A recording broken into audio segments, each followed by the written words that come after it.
નમસ્કાર મિત્રો, સ્વાગત છે. આજે આપણે ટેટ ટાટ જેવી પરીક્ષાઓ માટે બંધારણમાં જે શિક્ષણને લગતી જોગવાઈઓ છે ને એને એકદમ સરળ ભાષામાં અને ટ્રિક્સ સાથે સમજવા જઈ રહ્યા છીએ. એક વાત તો સાચી છે ને, તૈયારી કરતી વખતે આ બંધારણના અનુચ્છેદો, કયો સુધારો ક્યારે થયો, કઈ ઉંમર કોના માટે, બધું ગોટાળે ચડી જાય છે. પણ ચિંતા ન કરો, કારણ કે આ એવો વિષય છે જેમાં માર્ક્સ પાક્કા મેળવી શકાય છે. તો આજે આપણે શું જોવાના છીએ? પહેલાં તો એ સમજીશું કે શિક્ષણ કઈ યાદીમાં આવે. પછી શિક્ષણનો મેગ્ના કાર્ટા ગણાતા 86માં સુધારાની વાત કરીશું. એ પછી સમાનતા અને લઘુમતીઓના અધિકારો, માતૃભાષા અને હિન્દી વિશેની જોગવાઈઓ અને છેલ્લે જેની બધા રાહ જોએ છે, પરીક્ષા માટેની ખાસ ગોલ્ડન ટ્રિક્સ. ઓકે, તો ચાલો શરૂ કરીએ આપણા પહેલા અને સૌથી મહત્વના સવાલથી. પરીક્ષામાં આ સવાલ વારંવાર પૂછાય છે કે ભાઈ, આ શિક્ષણ વિષય છે એ રાજ્ય યાદીનો છે કે સમવર્તી યાદીનો? તો જુઓ, વાત એમ હતી કે 1976 પહેલાં શિક્ષણનો વિષય સંપૂર્ણપણે રાજ્ય યાદીમાં આવતો હતો. મતલબ કે શિક્ષણ વિશે કાયદા બનાવવાનો હક ફક્ત રાજ્યો પાસે જ હતો. પણ પછી 1976માં એક મોટો બદલાવ આવ્યો અને આખી પરિસ્થિતિ બદલાઈ ગઈ. અને એ બદલાવ હતો 42મો બંધારણીય સુધારો. વર્ષ યાદ રાખજો, 1976. આ સુધારાથી શિક્ષણને રાજ્ય યાદીમાંથી ઉઠાવીને સમવર્તી યાદીમાં મૂકી દેવામાં આવ્યું. હવે આનું મતલબ શું? મતલબ કે હવે કેન્દ્ર સરકાર અને રાજ્ય સરકારો બંને શિક્ષણ પર કાયદા બનાવી શકે છે. એકદમ સંયુક્ત જવાબદારી. હવે આપણે વાત કરવાના છીએ સૌથી વધુ મહત્વના ભાગની. શિક્ષણ જગતનો મેગ્ના કાર્ટા કહી શકાય એવા 2002ના 86માં સુધારાની. આ સુધારો એટલો જબરદસ્ત છે કે આપણે એને જાદુઈ ત્રિકોણ કહી શકીએ. ચાલો જોઈએ, શું છે આ ત્રિકોણ? આને જાદુઈ ત્રિકોણ એટલા માટે કહીએ છીએ કારણ કે આ એક જ સુધારાએ બંધારણના 3 અલગ અલગ ભાગોને એક સાથે અસર કરી. વિચાર તો કરો, એક જ સુધારાથી એક મૂળભૂત અધિકાર ઉમેરાયો, એક માર્ગદર્શક સિદ્ધાંત બદલાયો અને એક નવી મૂળભૂત ફરજ પણ ઉમેરાઈ. ત્રિકોણનો પહેલો ખૂણો છે અનુચ્છેદ 21A.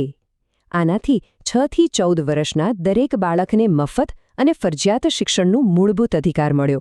અને આને યાદ રાખવાની એક મસ્ત ટ્રીક છે. 21 પછી એ આવે છે તો એ પરથી યાદ રાખો, એ ગ્રેડ શિક્ષણ. દરેક બાળકનો અધિકાર છે એ ગ્રેડ શિક્ષણ. ત્રિકોણનો બીજો ખૂણો છે અનુચ્છેદ 45. હવે આ માર્ગદર્શક સિદ્ધાંત છે. આમાં ફેરફાર કરીને 0 થી 6 વર્ષના બાળકો માટે પ્રારંભિક બાળ સંભાળ અને શિક્ષણની જવાબદારી રાજ્યને સોંપવામાં આવી. આને કેવી રીતે યાદ રાખશો? સિમ્પલ છે. વિચારો કે 4-5 વર્ષનું બાળક ક્યાં જાય? આંગણવાડીમાં. બસ, તો 45 પરથી યાદ રાખો, 4-5 વર્ષનું બાળક. અને ત્રિકોણનો ત્રીજો અને છેલ્લો ખૂણો અનુચ્છેદ 51A. આના દ્વારા 11મી મૂળભૂત ફરજ ઉમેરાઈ, જે માતાપિતા કે વાલી માટે છે. ફરજ એ છે કે 6 થી 14 વર્ષના બાળકને શિક્ષણની તકો પૂરી પાડવી. આની ટ્રીક તો સૌથી સહેલી છે. 51A પછી શું આવે? ક, તો કે ફોર કિડ્સ. માતાપિતાની ફરજ છે એમના કિડ્સને ભણાવવાની. તો જુઓ, આ છે આપણો જાદુઈ ત્રિકોણ. કેટલું સુંદર રીતે બધું જોડાયેલું છે. ભાગ 3માં અનુચ્છેદ 21A બાળકને અધિકાર આપે છે. ભાગ 4માં અનુચ્છેદ 45 રાજ્યને દિશા આપે છે. અને ભાગ 4Aમાં અનુચ્છેદ 51A ક માતાપિતાને ફરજ સોંપે છે. આખું ચક્ર અહીં પૂરું થાય છે. ચાલો, 86મો સુધારો તો આપણે બરાબર સમજી લીધો.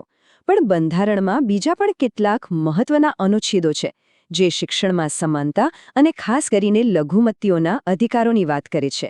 ચાલો, એના પર એક નજર કરીએ. હવે આવે છે અનુચ્છેદ 28.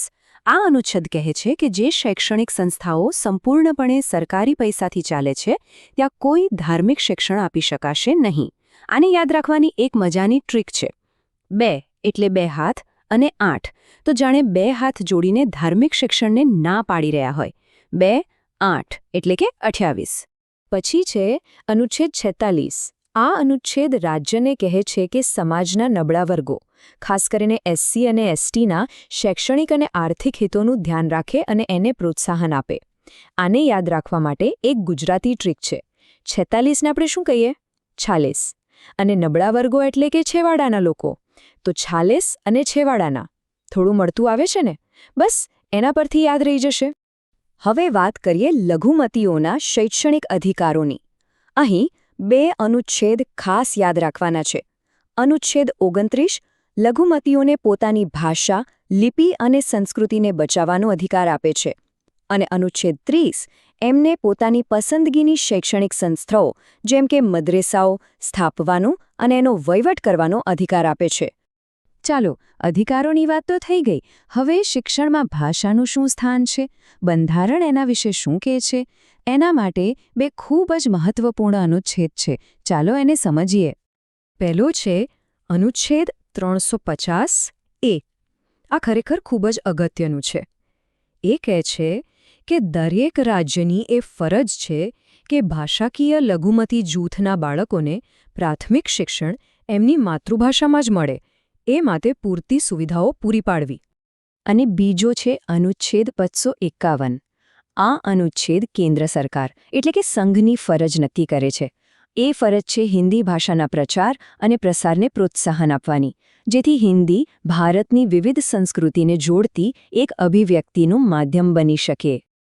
તો મિત્રો, આપણે બધા મહત્વના અનુચ્છેદો જોઈ લીધા. હવે સમય છે એ બધાને ફટાફટ રિવાઇઝ કરવાનો. આપણી બધી જ ગોલ્ડન ટ્રિક્સ એક જ જગ્યાએ, જેથી પરીક્ષા પહેલા એક નજરમાં બધું યાદ આવી જાય. આ રહ્યો આપણો ચીટ શીટ. 42મો સુધારો એટલે શિક્ષણ સંવર્તી યાદીમાં. 21A એટલે એ ગ્રેડ શિક્ષણ. 50A એટલે 4-5 વર્ષનું બાળક આંગણવાડીમાં. 51A કે ફોર કિડ્સ. 28 એટલે 2 હાથ જોડીને ના. અને 46 એટલે 46 છેવાડાના લોકો માટે. બસ આટલું યાદ રાખી લો એટલે ઘણું કામ સહેલું થઈ જશે. આનો એક સ્ક્રીનશોટ પાડી લેજો, બહુ કામ લાગશે. તો આપણે આ શોર્ટકટ્સથી ઘણી મુશ્કેલીઓ તો દૂર કરી, પણ હવે એ જાણવામાં રસ છે કે આ સિવાય બંધારણનો કયો ભાગ પરીક્ષાની તૈયારીમાં સૌથી વધુ અઘરો લાગે છે. નીચે કોમેન્ટમાં જરૂર જણાવજો. જો આ પ્રકારનું ઊંડાણપૂર્વકનું વિશ્લેષણ ગમ્યું હોય અને આવી જ રીતે પરીક્ષાલક્ષી માહિતી મેળવતા રહેવું હોય તો ગુજરાતી સાહિત્ય ચેનલને સબસ્ક્રાઇબ કરવાનું ચૂકશો નહીં. અને હા, આ માહિતીને બીજા મિત્રો સુધી પણ પહોંચાડજો જેઓ તૈયારી કરી રહ્યા છે. જ્ઞાન વહેંચવાથી વધે છે. મળીએ આગામી વિશ્લેષણમાં.